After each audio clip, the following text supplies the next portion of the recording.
มีลูกคนนี้มาคือแบบตั้งใจทำเลยอะฮะ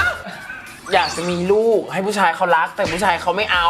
เขาจะเอาแม่แต่เขาไม่เอาเธอแล้วก็เสียตัวที่บ้านผู้ชายคืนนึงก็2-3 รอบทุกวันที่ไม่มีแฟนเนี่ยก็คือว่าเราอิ่มแล้วหรือเปล่าเห็นว่ามีผู้ชายมาเปย์บ้านจริงหรือเปล่าถูกค่ะอะลองใจเลยเนี่ยตูนจะมาบวชไหมเขาก็ไปเขาก็ไปบวชลูกยังไม่เป็นกระเทย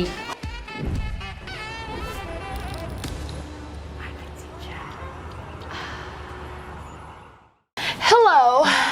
and welcome to I Can Teach ยินดีต้อนรับนะคะพี่แอลลี่และก็คุณแม่ต้อค่ะสวัสดีค่ะสวัสดีค่ะปกติคือแม่จะต้องปิดหูเด็กอันนี้ลูกปิดหูแม่เมื่อกี้เป็นแค่ชื่อรายการหนูนะคะไม่ต้องกลัวค่ะคุณแม่ต้อคะคุณแม่ต้อมาวันนี้เพราะว่าหนูเนี่ยจะเชิญแต่คนที่ป๊อปปูล่าที่สุดในไทยแลนด์มาเท่านั้น You not popular goodbye ค่ะ popular แปลว่าอะไร popular ก็คือฮอตสุดเลยไหมใช่คุณแม่ฮอตใน TikTok มากวันนี้หนูจะถามเรื่องแม่น่ารักก่อนเป็นเรื่องเกี่ยวกับเซ็กส์ซึ่งเป็นเรื่องน่ารักเสมอมีลูกเป็นคนนี้มานั่งข้างๆเนี่ยรู้สึกยังไงบ้างคะคือมีลูกคนนี้มาคือแบบไม่ตั้งใจทำเลยอะฮะอันนี้ตั้งใจยังก็ตั้งใจเรื่องของเราเขาจะดูถามเลยนะแม่ตั้งใจทำคือแม่ตั้งใจจะมีลูกหรือแม่ตั้งใจทำอย่างอื่นก่อนแล้วได้ลูกมาตั้งใจจะมีลูกเป็นชั้นคนนี้เลยนะแต่ผู้ชายอ่ะเขาไม่ได้ตั้งใจคือแม่ต้อไม่เดี๋ยวนะแม่ตั้งใจแต่อีกคนหนึ่งไม่ตั้งใจแล้วกับคนหนึ่งตั้งใจคนหนึ่งไม่ตั้งใจมันหน้าตาเป็นยังไงคะแม่คือเขาไม่อยากไม่พร้อมที่จะมีหรือเปล่าก็ไม่รู้แต่ก็คือพอมีไปแล้วก็เขาก็ไม่ได้รับผิดชอบอะไรแม่ต้องก็คือแม่เลี้ยงเดี่ยวค่ะอยากจะมีลูกให้ผู้ชายเขารักแต่ผู้ชายเขาไม่เอาแต่เขาก็เอาเนี่ยถ้าเขาเอาแล้วฉันทำไมฉันไม่เคยเห็นพ่อล่ะตั้งแต่เกิดเนี่ยรายการไปไม่ถึง5 นาทีนะคะตอนนี้เกิดเรื่องในครอบครัวกันแล้วที่ฉันก็นั่งดูแบบป๊อปคอร์นเลยค่ะต่อไงเขาเอาแล้วยังไงแม่เขาเอาแต่เขาไม่รับผิดชอบคือแบบเขาจะเอาแม่แต่เขาไม่เอาเธอแค่เดิม Fun fact ปัญหาการท้องไม่พร้อมในหลายประเทศมักเจอปัญหาการท้องไม่พร้อมเกิดขึ้นอยู่บ่อยครั้งซึ่งมันจะเกิดได้จากหลายสาเหตุเช่นการไม่ป้องกันหรือการถูกข่มขืนแต่ปัจจุบันได้มีการยุติการตั้งครรภ์สำหรับผู้ที่ท้องไม่พร้อมอย่างถูกกฎหมายค่ะคือผู้ตั้งครรภ์เข้ารับการบริการปรึกษาสูตินรีแพทย์อย่างถูกต้องควรมีอายุครรภ์ไม่เกิน12 สัปดาห์และไม่ควรทำแท้งตามคลินิกเถื่อนหรือซื้อยามาทำแท้งใช้เองเพราะอาจจะเกิดอันตรายได้สำหรับผู้ที่ประสบปัญหานี้สามารถเข้าปรึกษาได้ที่คลินิกเวชกรรมสวททั้ง9แห่งทั่วประเทศได้แก่คลินิกเวชกรรมสวทปิ่นเกล้าบางเขนเชียงใหม่เชียงรายลำปางขอนแก่นอุบลราชธานีหาดใหญ่และภูเก็ตค่ะแม่ต้นเนี่ยมาเริ่มทำไอ้ TikTok แล้วมาดังอย่างเงี้ยได้ยังไงได้การช่วยเหลือจากลูกเยอะไหมคะจริงๆเขาอะดังในช่องพวก Walk Week ของฟุกกะลอนคือฟุกกะลอนตั้งแต่ย้ายมาอยู่ที่หมู่บ้านดาราเนี่ยนะเขาก็จะถ่ายทุกอย่าง1 คนที่เขาจะถ่ายบ่อยที่สุดคือแม่ต้อเพราะว่าเขาจะตื่นมาแล้วคือแม่ต้อคือแหล่งข่าวในที่นี้คือพี่เอิร์กอยู่ไหนพี่เอิร์กชลิสาพี่ตูนเมื่อคืนไปกับใครวันนี้กลับมากับเกย์คนไหนพี่ตูนแต่งตัวสวยไหมคือเขาจะได้ข้อมูลจากแม่ต้อหมดเลยเพราะว่าถ้าเกิดเขามาถามพวกดิฉันเนี่ยจะไม่ได้แล้วเราก็เล่าหมดเลยก็เล่าค่ะก็ต้องเล่าคือแบบว่าคิดว่าถามเฉยๆแล้วแบบกลายเป็นอะไรน้องฟุกกลายเป็นลงในวอล์กวิกแล้วก็คือเหมือนทุกคนรู้หมดเนาะเหมือนมีแม่ต้อคนนึงก็รู้หมดกลายเป็นแม่ต้อเนี่ยผู้สื่อข่าวแล้วคนอื่นเขาก็ดูแม่ต้อมาเรื่อยๆแม่ต้อก็เลยมาขายของใน TikTok แรงหนูถามหน่อยแล้วแม่กับแอลลี่เนี่ยคุยกันเรื่องเซ็กไหมคุยกันเรื่องเซ็กไหมไม่ค่อยได้คุยเนาะน้อยวันนี้จะได้คุยแล้ววันนี้หนูจะถามเรื่องแม่เลยแม่มีเซ็กครั้งแรกเนี่ยแม่มีได้ยังไงคะคือตอนนั้นรู้สึกจะเรียนอยู่ม.2 อุ้ยเด็กมาก14ป่ะเด็กมากแม่แล้วก็เสียตัวที่บ้านผู้ชาย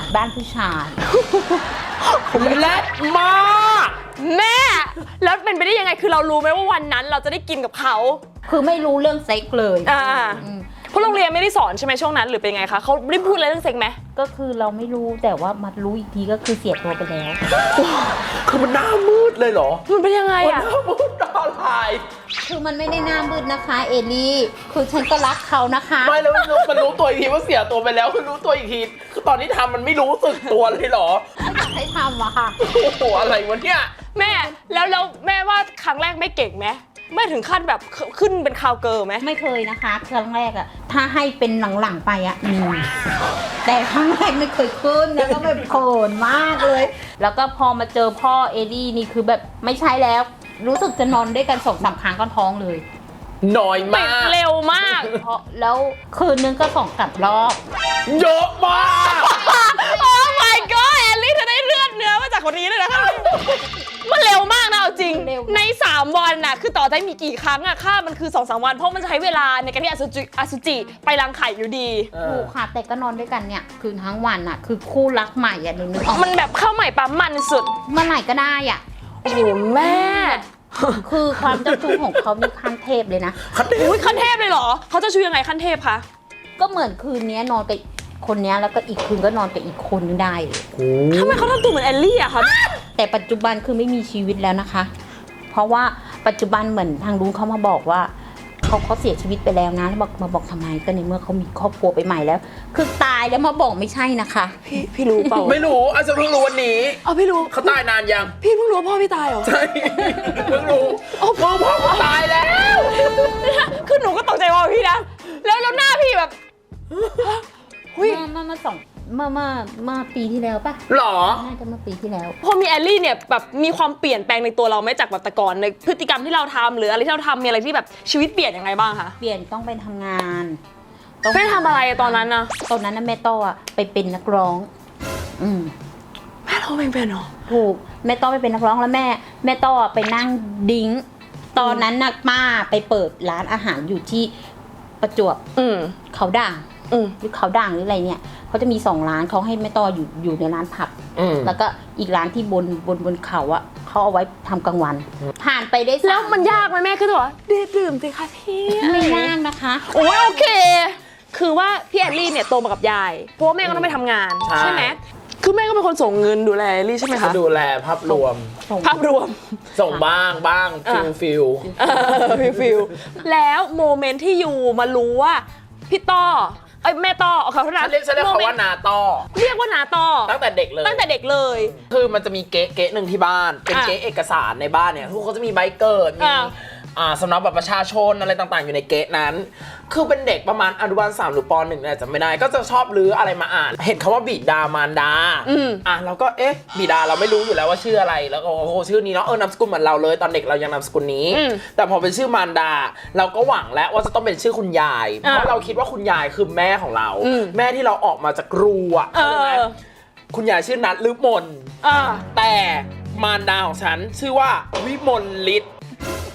ฉันก็งงว่านี่ชื่อใคร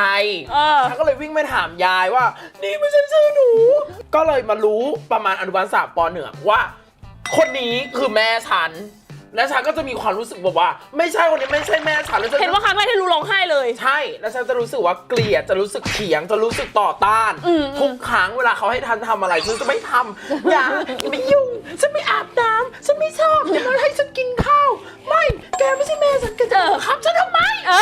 จนกระทั่งแม่ต้อมาเย็บผ้าอยู่ที่ไทยอ้ำ ก็คือกลับมาอยู่ใกล้ลูกมากขึ้น ค่ะ แล้ แล้วหนูขอถามหน่อยแม่ อันนี้ขอถามจริงๆนะแม่ตอบหรือไม่ตอบก็ได้ ตอนรับร้องเพลงอ่ะมันมีอะไรที่แบบเลยไปมีอะไรกันไหมหรือมีโมเมนต์แบบคิสเสืออะไรอย่างนี้ไหมคะ ก็มีนะคะ คือมีบ้าง มีแขกมาติดอะนะ มีเซ็กก็มีบ้าง โอ้ คือแม่ต้อพูดได้เลยว่า ทุกวันที่ไม่มีแฟนเนี่ยก็คือว่าเราอิ่มแล้วหรือเปล่า คือเอลี่บอกว่าตอนเด็กๆเอลี่บอกว่าแฟนอยู่ตรงไหนนะเปลี่ยนอีกแล้วเหรออะไรเงี้ย ก็คือเอาจริง ส นะ ลับกันนะชีวิตเธอ ตอนเด็กฉันถามเขาแฟนเท่าไหร่เปลี่ยนอีกแล้ว ตอนโตเขาถามฉันแฟนเธอคนไหนเปลี่ยนอีกแล้ว Fun fact วัยหมดประจำเดือนหรือวัยทอง คือช่วงวัยอายุของผู้หญิงในอายุช่วง 40-59 ปี เป็นวัยที่มีระดับฮอร์โมนเอสโตรเจนลดลง เนื่องจากรังไข่หยุดทำงานทำให้หมดการมีประจำเดือน รวมถึงมีการเปลี่ยนแปลงทางสรีระแบ่งเป็น 3 ระยะคือ 1. ระยะก่อนหมดประจำเดือน จะมีอาการประจำเดือนมาผิดปกติ รวมถึงมีอาการร้อนวูบวาบมึนศีรษะอ่อนเพลีย และอารมณ์แปรปรวนค่ะ 2. ระยะหมดประจำเดือน เป็นระยะที่หมดประจำเดือนมาแล้วเป็นเวลา 1 ปี 3. ระยะหลังหมดประจำเดือน หลังจากหมดประจำเดือนได้ 1 ปี อาจจะทำให้เกิดการเปลี่ยนแปลงทางร่างกายได้แก่ ช่องคลอดตีบแคบ กระดูกพรุน และเกิดภาวะแทรกซ้อนของโรคต่างๆได้ง่ายค่ะ แต่แม่ต้อชอบผู้ชายที่เขาชอบเปย์ โอเค เห็นว่ามีผู้ชายมาเปย์บ้านจริงหรือเปล่า ถูกค่ะ ตอนนั้นนะคือตอนที่แม่ต้ออะแบบเลิกจากพ่อน้องตูนไปแล้วน่าจะอายุ 18 แล้วอะมีผู้ชายคนหนึ่งเขามาไปซื้อบ้านให้แม่ต้อ ที่ไหน บ้านเลยเหรอ อันบ้านหลังนั้นเหรอ ค่ะ ที่เราอยู่อะเหรอ ค่ะ คนผู้ชายเปย์ให้เหรอ แม่ไม่ธรรมดาได้บ้านหลังนึงเลยเหรอ ตอนที่ฉันเป็นเด็กอะนะ ถูก อุ้ยเธ เฮ้ย อ ฉันอยู่นานมากหลังนั้นอะ อยู่นานแล้วก็ตอนนี้รู้สึกจะเสียชีวิตไปแล้ว เพราะว่าแม่ต้อชอบคนมีอายุ ตอนนั้นนะแม่ต้อได้กับเขาก็อายุแก่กว่าตา โอ้โหโอ้โห โมเมนต์แรกที่รู้ว่าลูกเราเนี่ยออกสาวเนี่ยเป็นยังไงคะ โมเมนต์แรกที่รู้ว่าออกสาวก็คือแม่ต้อรับได้ แต่ทางนู้นทางญาติพี่น้องอ่ะเขาก็ยังแบบนั่นๆอยู่ เพราะว่าไม่เคยมีใครมีมาออกสาวออกอะไรเลย ฉันเป็นคนแรกในตระกูลอะ แล้วเหมือนว่าเขาก็ดังมาเลยเนาะ เขาดังมาเลยแปลว่าอะไรคะ พอคำออกมาว่าแต่งหญิงอะ อืม ก็มีชื่อเสียงเลย เราแต่งหญิงแอบถ่ายแค่ลงไฮไฟ Facebook อะไรเงี้ย ไม่ได้แต่งในชีวิตจริง เพราะว่าชีวิตจริงประจำวันก็เป็นหัวเกรียนเป็นนักเรียนมัธยม แต่พอเราเข้าปี 1อะเราก็มาแต่งหญิงตอนประมาณปี 3 แล้วพอปี 3อะเราเข้าวงการบันเทิงเลย โอเคก็เลยป๊ ก็ อป แล้ว เล ดั ย งเลยแล้วคนตรงนั้นเขาก็รู้เลย จ ว่าเรา ริงๆแล้วทางบ้านเขาก็ยังพูดกับแม่ต้อว่า เนี่ยมันใกล้จะบวชแล้ว มันจะมาบวชให้ไหมมันจะกลายเป็นผู้หญิงไปแล้วอะไรเงี้ยก็เลยลองใจลูก ลองใจ บวชไหม ลองใจลูกยังไงคะ คือคุณป้าเนี่ยเขาถามแล้วว่าจะเอามาบวชด้วยกันไหมอ่ะลองใจเลยบอกตูนจะมาบวชไหมคิดแล้วว่าถ้าเขาไม่มาก็คือไม่มา คือตามใจแล้วอะเขาก็ไปเขาก็ไปบวชลูกยังไม่เป็นกระเทย คิดว่ายังไม่เป็นกระเทยเพราะว่าฉันไปบวชให้ คิดว่าเป็นแค่แบบ เป็นเกย์ เกย์รักสวยรักอะไรอย่างเงี้ย อ่ะเธอถ้าเกิดเธอบวชเธอเป็นเกย์รักสวยอยู่ ยังไม่เป็นกระเทยอะ แม่ต้อก็คิดอย่างนั้นค่ะ แล้วคือแม่ต้อก็ยังรับได้อยู่ เพราะว่าเขาเป็นเกย์มานานแล้วนะ เจอคน ในหนูคานรู้แล้ว หนูเข้าไปตั้งแต่เกิดนะเข้าไปนาน แล้วก็ โอเคค่ะ พบแต่เพื่อนผู้ชาย ในสิ่ง คือ ที่ ฉัน เรา จำได้เลยว่า คือลูกพี่ลูกน้องเป็นผู้หญิง แล้วลูกผู้หญิงมันชอบเล่นตุ๊กตา เราก็ไปแย่งตุ๊กตาเขามาเล่นไง โอเคจบ สติ เห็นมันมีผมเราก็ไปเอาผ้าขนหนูมาทำเป็นผมไง ได้ ตาอะไรเงี้ยของยายของแม่ต้อเอามาหมดเลย หายหมดเลย พังเอามาเล่น ใช่ แล้วพอลูกเราดังรู้สึกยังไงคะเหมือนกับว่าเขาแบบเป็นที่รู้จักอะไรมากขึ้นเนี่ย เขาต่อต้าน จริงเหรอต่อต้านความดังของเธอเหรอ เขาต่อต้านเพราะว่าเขาไม่เข้าใจเรื่องแพลตฟอร์มโซเชียลต่างๆ ทุกอย่างเลยเขาบอกว่าเล่นทำไมมันไร้สาระ ทำไมไม่อ่านหนังสือสอบตั้งใจเรียน แล้วฉันก็เลยแบบพยายามทำให้เห็นว่าฉันน่ะเนี่ยฉันดังมาจากตรงนี้จริง ๆเขาก็เลยว่าเพิ่งมายอมรับว่าได้จริง แล้วตอนนี้เขาก็เป็นเหมือนฉัน คือแม่ต้อไม่รู้จริง ๆ เพราะว่าอยู่ในที่ทำงานนะแม่ต้อบางทีOTมั่งอะไรมั่งคือไม่รู้โลกของโซเชียลรู้ แล้วแม่คะหนูอยากรู้ว่าแล้วกลับมาสนิทกันน่ะที่แบบมาถึงขั้นแบบอยู่บ้านเดียวกันได้ยังไง ก็ดูแลกัน ค่ะ เหมือนเวลาป่วยแม่ต้อก็มาดูแล แล้วก็แม่ต้อก็จะเป็นคนที่ชอบหยิบจับอะไรเนาะอย่างว่าเนาะคือแบบชอบทำงานบ้านอยู่แล้วอะก็จะบ่นบ้านทำไมสกปรกอะไรนี่นะนี่อยู่ด้วยกันเลยไหมล่ะให้เงินเดือน 5,000 ค่ะ แม่ต้อก็ต้องมาอยู่ เพราะว่าห่วงตัวน้อยไอ้ตัวน้อยอ่ะ คือห่วงหมามากกว่ากลัว โอเครู้แล้ว ก็ห่วงเอลี่แล้วก็ห่วงทุกอย่างอ่ะคือไม่ต้องขึ้นรถมาเวลาเขาป่วยอะไรเงี้ยแม่ต้อจะขึ้นรถมาหาเขาตลอด คือด้วยความเราโตขึ้นเราก็เนาะเขาคลอดเรามาไปดูแลฟิลภาพรวมแต่ฉันก็บอกไว้ก่อน ชอบ นะ ฟิวภาพรวม อย่าคาดหวังกับฉันเข้าใจปะฉันไม่ได้ร้องขอว่าฉันอยากเกิดนะ ตอนที่ฉันเป็นอสุจิฉันบอกฉันขอมาเกิดในกีแกไหมฉันไม่เคยพูดแต่ก็จะพูดแบบพยายามป้อนความคิดของคนรุ่นใหม่ใส่เขาเยอะๆเขาจะได้แบบเข้าใจมากขึ้น เหมือนแม่ต้อเป็นมีความรู้สึกว่าเขารู้เยอะกว่าแม่ต้อไหมเขาน่าจะใช่อันเนี้ยแม่ต้อก็เลยยอมมาตั้งแต่นานแล้วนะไม่ได้ แต่ป เพิ่ยอม .2 นะไม่ได้เพิ่งยอมนะคะ แล้วแต่ฉันชอบความที่พอคุยกันได้อะ อ่า พอคนมันสีเสมอกันน่ะหรือมันมีคนนึงยอมคนนึงให้ในเวที่มันเวิร์กอ่ะมันคือเวิร์กของคุณคือครอบครัวแต่ละคนอ่ะมันไม่ได้มานั่งจัดกันได้บางคนเขาอาจจะมีแบบคุณแม่ค่ะคุณลูกค่ะ แต่ของเราจะเป็นอย่างเงี้ยหนูก็เถียงกับแม่เหมือนกันหนูเถียงแบบนี้เลย ใช่รู้ปะว่าคนในโซเชียลตอนช่วงแรกๆที่ฉันอะเอาแม่มาออกอะคนอะแบบ ว่าฉันเยอะมากว่าเหมือนฉันแบบไม่ให้เกียรติแม่ หรือว่าไม่ได้พูดแบบ nice อะไรอย่างงี้ใช่ปะ แบบทำไมพูดกับแม่แกฉันแกทำเป็นไงพูดเหมือนเพื่อนเกินไปคนก็รู้สึกว่าแบบว่าฉันแบบเป็นลูกที่ไม่น่ารักแต่ฉันถูกเลี้ยงมาแบบนี้ตั้งแต่เด็กอยู่แล้ว คือแต่ละครอบครัวมันไม่เหมือนกันอยู่แล้ว เพราะว่าแม่ต้อเนี่ยเคยเห็นหลายครั้งแล้วที่แบบว่าเอลี่เขาวีนใส่แม่ต้อคือเหมือนเรื่องปกติ แต่คนอื่นน่ะเขามองว่ามันไม่ปกติอย่างน้องฟุกก็มองนะคะน้องฟุกยังมองเลยนะคะ ยังไงเขาบอก ทำไมแม่ต้อไม่นั่นพูดไม่พูดพี่ตูนเป็นอะไรเนี่ยพี่ตูนต้องเป็นอะไรไปหาหมอบ้างเนี่ยบอกไม่ได้เป็นอะไรแล้วมันเป็นอย่างนี้ เคยนะคะน้องฟุกเคยนะคะ เยอะ ไม่ได้ตอบพี่ตูนต้องไปหาหมอมั้งนี่เขาจะต้องป่วยเนี่ยเขา อยู่ๆเขาก็พูดมาแบบเนี้ยแบบเนี้ยแม่ต้อบอกมันเป็นอย่างนั้นแหละ เป็นอย่างนี้อยู่แล้วตั้งแต่เด็ก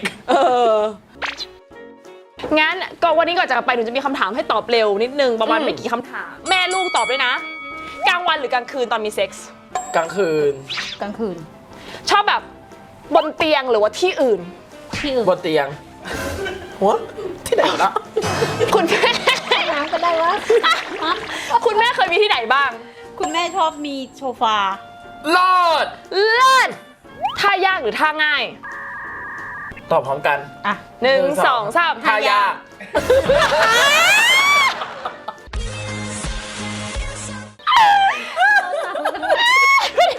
คือแม่ลูกกันเธอไม่ต้องเช็ค DNA เลย ให้เลือกระหว่างเสียงดังหรือเสียงเบา 1 2 3 เสียงดัง ใครดังกว่าเอาจริง คิดว่าใครดังกว่า ไม่รู้ไม่เคยเห็นเขามีเซ็ก ถ้าเกิดมีเซ็กจะรู้สึกถ้าเกิดรู้ว่าแม่มีเซ็กอยู่ ถ้าเกิดเป็น ทุเรศกินที่จะให้กูคิดไอเนี่ย คือเราก็เอาผู้ชายเข้าบ้านทุกวันไงส่วนถ้าเกิดโลมันกลับกันว่าแม่พาผู้ชายเข้าบ้านมา แล้วเราได้ยิ ต น ลก ชอบอมกล้วยหรือไม่ชอบอมกล้วยนะคะ 1 2 3 ชอบ ทำไมไม่บอกกันก่อน ก่อนไปฝากติดตามเลยช่องอะไรต่างๆ ฝากได้ทั้งสองคนเลย ก็แม่ต้อนะคะฝากกดติดตามช่อง TikTok ต้อกิฟช็อปแล้วก็ IG ต้อกิฟช็อปด้วยนะคะทุกคน ของตัวก็เอลี่แบล็คคอบบ้าทุกแพลตฟอร์มเลยค่ะ เย้ ฮิวไปฮิวมาด้วยนะคะ ก็ฝากไปติดตามกันด้วยนะคะ ใครชอบเอพิโซดนี้นะคะ ก็อย่าลืม like subscribe คอมเมนต์ได้ relationship แบบนี้ของใครของมันเนาะ อันนี้ก็คือความสนุกของเขานะคะ แม่ลูก ใครอยากจะมาแชร์อะไรต้องการอะไรเนี่ยถามหรือคอมเมนต์ได้นะคะ แล้วก็ขอให้สุภาพเหมือนเดิมนะคะ เอาวันนี้นะคะก็ต้องขอบคุณไปก่อนทั้งสองคนเลยนะคะ ขอบคุณค่ะ ขอบคุณค่ะ บาย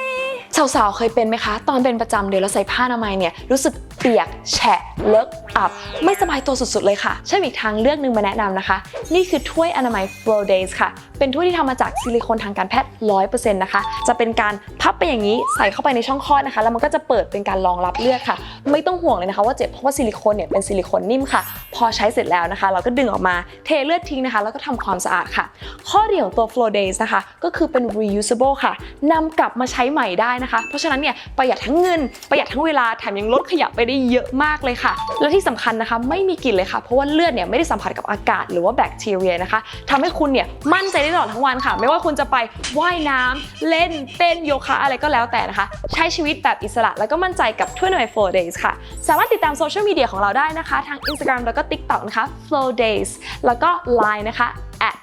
@Flow Days เว็บไซต์ค่ะ myflowdays.com Flow Days live with confidence